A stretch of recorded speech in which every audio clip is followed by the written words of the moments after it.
ही खूबसूरत मंज़र हिकु ड्रोन सां रिकॉर्ड कयो वियो आहे।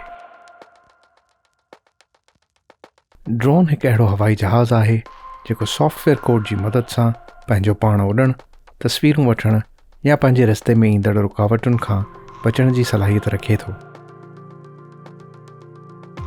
हिन खे हिकु रिमोट कंट्रोल जे ज़रिए बि बआसानी उॾाए सघिजे थो।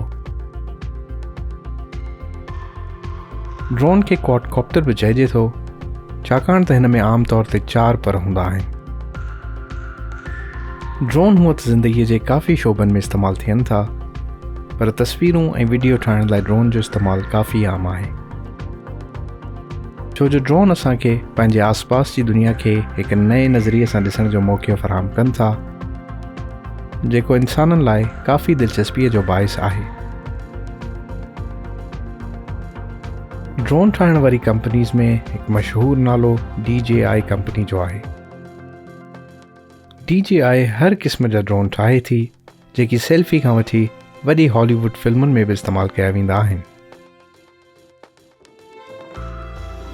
इन खां अलावा ड्रोन रेस करण में बि इस्तेमालु थियनि था। ड्रोन रेसिंग हाणे क्रिकेट या ॿियनि रांदियुनि वांगुरु हिकु स्पोर्ट्स जी हैसियत रखे थी। रेस ड्रोन आम ड्रोन खां थोरा मुख़्तलिफ़ थियनि था ऐं ही तमामु तेज़ रफ़्तारी सां उॾण जी सलाहियत रखनि था।